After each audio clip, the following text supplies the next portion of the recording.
کہ سمجھاؤں کیا مطلب ہے اس کا؟ مطلب یہ کہ اعتراض نہ کرنا، جس طرح بے نظیر نے کہا مساوات ہونی چاہیے۔ آج بھی کئی لوگ کہتے ہیں مساوات ہونی چاہیے۔ ایک وہ لیڈی ڈانا اسمبلی میں اس نے کہا تھا انصاف کا تو اس دن ہی خاتمہ ہو گیا جب حضرت فاطمہ محروم چلی گئی تھی صدیق اکبر سے رضی اللہ، استغفر اللہ معاذ اللہ، صحابہ اکرام الصحابۃ کلہم عدول، صدیق اکبر میں عدالت نہیں تو پھر کس میں عدالت ہے؟ کس میں انصاف ہے؟ علم ہے نہیں، جہالت ہے۔ ایک آدمی نے ایک مولوی کو کہا یار تم حکومت کے حوالے مدرسہ کیوں نہیں کرتے ہو؟ اس نے کہا بات یہ ہے کہ جتنے یہ بیٹھے ہیں حکومت والے، یہ مجھے بتا دیں سغوجی کس فن کی کتاب ہے؟ کسی کو نہیں پتہ۔ اس نے کہا ہم تمہارے حوالے کیسے کریں؟ تم کہتے ہو کہ مدرسوں کو سکول بنائیں، ہم کہتے ہیں سکولوں کو مدرسہ بناؤ۔ سکولوں کو کیا بناؤ؟ مدرسہ۔ تو اس لیے فرمایا تم یہ اعتراض کرو کہ مساوات، فلاں کو یہ ملے فلاں کو یہ ملے، لا تدرون ایہم اقرب لکم نفعا، تمہیں معلوم نہیں کون نفع کے زیادہ قریب ہے۔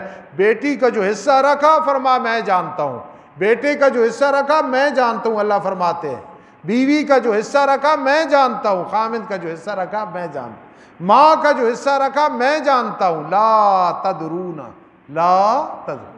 پھر ایک بات سمجھاؤں، ایک ہے لفظ علم، ایک ہے درایت، سمجھتے ہو؟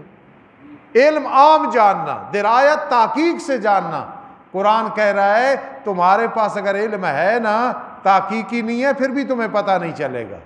نہیں سمجھی بات؟ لا تدرون، لا تعلمون نہیں ہے۔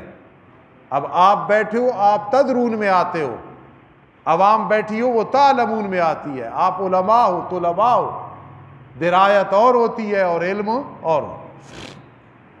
لا تدرون ایہم اقرب لکم نفعا، تمہیں معلوم نہیں کون ان میں سے زیادہ قریب ہے تمہارے لیے باعتبار نفع کے، فریضۃ من اللہ، یہ مفعول مطلق ہے، لے آؤ مولانا چاہے لے آؤ چاہے لے، فریضۃ من اللہ، فریضۃ من اللہ یہ اللہ کی طرف سے فریضہ ہے۔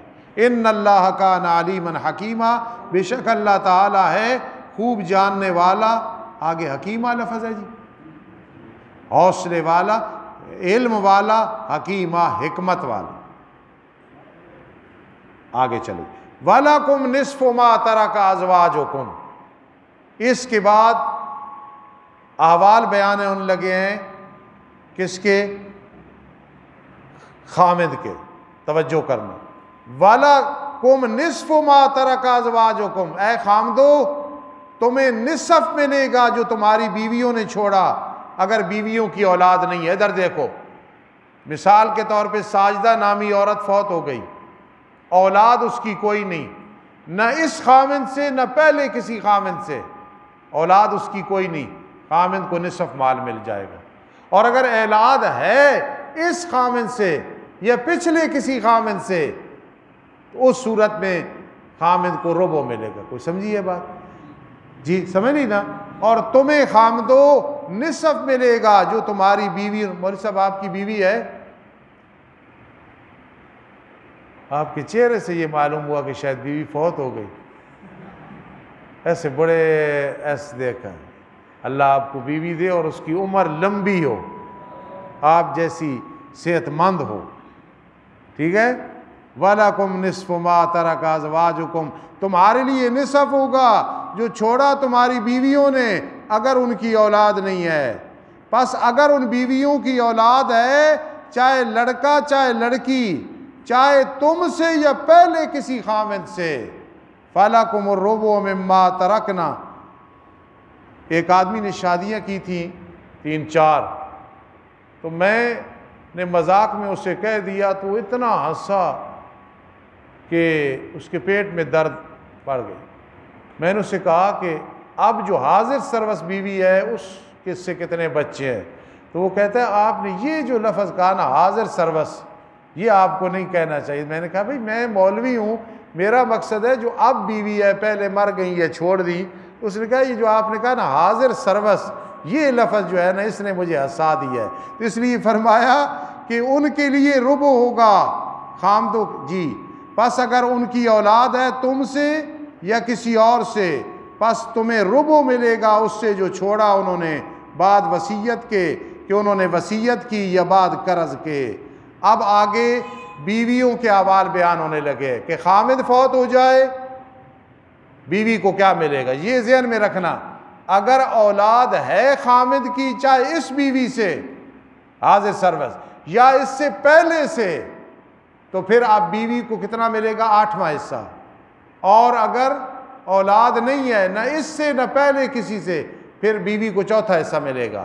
لیکن یہ بھی بات ذہن میں رکھنا، بیوی ایک ہے وہی چوتھا اور 8واں ملے گا، بیویاں 2 ہیں وہی چوتھا اور 8واں ملے گا، 3 ہیں پھر بھی وہ ایک ہی ملے گا، سب میں تقسیم ہوگا۔ اور اگر 4 بیویاں ہیں تو یہ نہیں 4 کو 8واں ملے گا، وہ 1 8 4 پہ کیا ہوگا؟ تقسیم ہو۔ اس لیے بڑی شوق ہوتی ہے کہ فلاں کی بیوی بھی ہے لیکن اس کا مجھ سے پیار ہو گیا، میں جا رہی ہوں، اور دوسرے دن رونا شروع کر دیتی ہیں۔ یہ سوچنا چاہیے کہ بیوی 1 پھر بھی ربع ہے، 2 ہو گئی پھر بھی ربع ہے، 3 ہو گئی پھر بھی ربع ہے، ہاکذا 4 ہو گئی پھر بھی اسی طرح، اگر 8 کی صورت ہے وہی ثمن تقسیم ہوگا۔ وَلَهُنَّ الرُّبُعُ، اور بیویوں کو چوتھا ملے گا اس سے جو تم نے چھوڑا خامدو، إِن لَمْ يَكُن لَكُمْ وَلَدٌ، اگر تمہاری اولاد نہ ہو۔ پس اگر تمہاری اولاد ہو چاہے ان بیویوں سے یا پہلے کسی سے، پس انہیں 8واں ملے گا اس سے جو تم نے چھوڑا بعد وصیت کے، توصون کہ تم نے وصیت کی، یا بعد قرض کے۔ عبداللہ نامی آدمی فوت ہو گیا، اس کی اولاد ہے پہلے ایک بیوی سے، اب جو بیوی ہے حاضر سروس اس کو 8واں ملے گا، 2 ہیں پھر بھی 8واں، 3 ہیں پھر بھی، 4 ہیں پھر بھی۔ وَإِنْ كَانَ رَجُلٌ يُورَثُ كَلَالَةً أَوْ امْرَأَةٌ، یہ کلالہ ہے، کلالہ۔ میرے استاد مولانا عبد القدوس ملبھالی والے، اٹک والے، میں نے ان سے سراجی پڑھی 1.25 سال میں، تو وہ کلالہ کی تعریف پنجابی میں کرتے تھے، جس دا جمع جایا نہ ہو، جس کا یعنی ایسا آدمی فوت ہو کہ ماں باپ بھی کوئی نہیں، فوت ہو گئے، اولاد ہے ہی نہیں یا فوت ہو گئی، اس کو کہتے ہیں کلالہ۔ اس کو کیا کہتے ہیں؟ کلالہ۔ اب کلالہ کا حکم بیان ہونے لگا ہے، ذرا توجہ کرنا جی، توجہ کرنا۔ وَإِنْ كَانَ رَجُلٌ، اگر ہے مرد جو وارث بنایا گیا ہے وہ کلالہ ہے، یا عورت کلالہ ہے۔ پہلے سمجھنا، کانا کا اسم ہے، رجلن یہ موصوف ہے، یورثو اس کی صفت ہے، موصوف صفت مل کے کانا کا اسم ہے، کلالتن یہ خبر ہے کلالہ کس کی؟ کانا کی۔ اب سمجھنا، اگر ہے وہ متوفی مرد جو وارث بنایا گیا، ایسا مرد جو وارث بنا گیا کلالہ ہے، یا عورت کلالہ ہے، عبداللہ نامی آدمی یا ساجدہ نامی عورت فوت ہو گئی اور ہے کلالہ، نہ ان کے ماں باپ ہیں نہ ان کی اولاد ہے، حالانکہ اس کا ایک بھائی ہے یا ایک بہن ہے، اس مرنے والے کا ایک بھائی ہے ایک بہن ہے۔ مولانا سمجھنا، یہ جو بہن بھائی ہیں یہ مادری بیان ہو رہے ہیں، کیونکہ مادریوں کو تب ملے گا جب کوئی کلالہ مرے گا، جب کوئی کلالہ مرے گا نا انہیں پھر ملے گا۔ اس لیے یہاں جو بہن بھائی بیان ہونے لگے ہیں یہ مادری ہیں، یہ سگے نہیں ہیں، بولو، یہ پدری بھی ان کا صورت کے آخر میں ذکر ہوگا، اس لیے یہاں مادری بہن بھائیوں کا ذکر ہے۔ اب دیکھنا نا، اگر ہے مرد، ایسا مرد جو وارث بنا گیا کلالہ، یا عورت کلالہ، حالانکہ اس کا ایک بھائی ہے اس کلالہ کا یا بہن ہے، پس ہر ایک کو چھٹا ملے گا۔ ایک آدمی فوت ہوا، ماں باپ بھی نہیں، اولاد نہیں، اس کی ایک بہن ہے، چھٹا حصہ دے دو، ایک بھائی ہے، چھٹا حصہ دے دو، یہ مطلب ہے۔ لیکن اگر وہ زیادہ ہے، ایک سے 2 بھائی ہیں یا 2 بہنیں ہیں، یا ایک بھائی اور ایک بہن ہے، ایک سے زیادہ ہے، وہ ثلث میں شریک ہوں گے۔ مولوی صاحب آپ نے پڑھا ہے للذکر مثل حظ الانثیین، یہ مادری بہن بھائیوں میں نہیں چلتا۔ اگر مادری بہن بھائی 2 ہوں، 3 ہوں، 4، انہیں برابر ملے گا، ان میں 2/3 اور 1/3 نہیں چلے گا۔ یہ جو بیان ہو رہا ہے یہ مادری بہن بھائی ہیں، کلالہ مر جائے، فوت ہو جائے تو کلالہ کی جو بہن بھائی ہیں ان میں 2/3 1/3 نہیں چلے گا، بلکہ برابر تقسیم ہوگی۔ اس میں سراجی میں لکھا ہوا فی الاستحقاق والقسمت، یہ مستحق ہونے میں تقسیم ہونے میں برابر ہیں، ادھر 2/3 1/3 للذکر مثل حظ الانثیین نہیں چلتا۔ سمجھ رہے ہو جی؟ تو پس وہ شریک ہوں گے تہائی میں بعد وصیت کے کہ وصیت کی گئی یا بعد قرض کے، دراں حالے کے مرنے والا وصیت کرنے والا کسی کو تکلیف دینے والا نہ ہو۔ وصیت من اللہ، میرے شیخ قاضی شمس الدین علیہ رحمت، جو قاضی عصمت اللہ رحمہ اللہ کے چچا بھی تھے اور سسر بھی تھے، بہت بڑے عالم، وہ فرماتے ہیں یوسی فعل ہے، وصیتاً مفعول مطلق ہے، یوسی کہہ کہ اللہ نے ساری چیزیں بیان کر کے فرما وصیتاً من اللہ، یہ جو کچھ بیان ہوا ہے اللہ کا حکم ہے۔ یہ وصیت ہوتی ہے آدمی مرنے والا جو کرتا ہے، موت کی والی بیماری یا اندیشہ ہے موت کہ اب جو بیماری لگی ہے میں نہیں بچوں گا، ٹھیک ہے، اللہ نے کیوں فرمایا کہ میں وصیت کرتا ہوں؟ اس سے مراد اللہ کی طرف جب منسوب ہو تو اللہ موت سے پاک ہے۔ کل من علیہا فان ویبقی وجہ ربک ذو الجلال کل شیء ہالک الا، اللہ کی طرف جب یوسی آئے گا نا، اس سے مراد امر بالتاکید ہوگا، اللہ تاکید سے حکم کرتے۔ سن لو، فرما بعد وصیت کے کہ وصیت من اللہ، یہ وصیت ہے اللہ کی طرف سے۔ یہ سارے جو احکام ہیں، جو بھی فرق لگائے اسے سمجھاؤ، قیامت کے دن جہنم میں جانا پڑے گا، اور خود بھی بہنوں کو حق دینا۔ اگر زندگی میں اپنی اولاد کو تقسیم کر دو گے تو بہت اچھا ہوگا۔ واللہ علیم حلیم ہے آگے، اللہ پاک خوب جاننے والا، خوب حوصلے والا ہے۔ یہ میرا عزیز اگر سوال کرے کہ استاد جی یہاں حلیم اللہ کی صفت کیوں آئی ہے، علیم جو آ گئی، اللہ خوب جاننے والا، علیم کیوں آئی ہے؟ فرمایا وراثت میں جھگڑے نہ کرنا، حوصلے سے کام لینا، کیونکہ اللہ کے جو نام ہے نا ان میں 2 چیزیں ہیں، تعلق اور تخلق۔ جب آدمی کہتا ہے نا یا علیم، اللہ فرماتا ہے میں علم والا ہوں، تو بھی علم پڑھ۔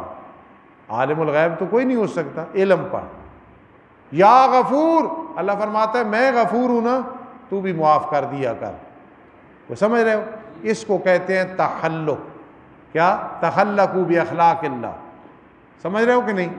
جب اللہ فرماتا ہے میں نے کہا یا رؤوف، اللہ نے فرمایا میں بڑی شفقت والا ہوں، تم بھی شفقت کیا کرو۔ لیکن ایک وہ ہے جس میں تعلق ہے، میں نے کہا یا اللہ، اللہ نے فرمایا میں الہ ہوں، تم الہ نہیں ہو سکتے، نہ کسی کو بنانا بلکہ میرے ساتھ تعلق جوڑ لینا۔ الہ مع اللہ، الہ مع اللہ، الہ مع اللہ، اللہ کے ساتھ اور کوئی معبود۔ تو یہ خلیم صفت آئی ہے تخلق کے لیے کہ اللہ علم والا ہے، حوصلے والا ہے، تم بھی وراثت میں جھگڑے نہ کرنا، اپنا حصہ کسی کو دینا نہیں اور کسی کا لینا نہیں۔ یہ ہے واللہ، جج دے دے گا، جھوٹی گواہی سے دے دے گا، لیکن اللہ نہیں دیتا، قیامت کے دن ذلیل ہوگے۔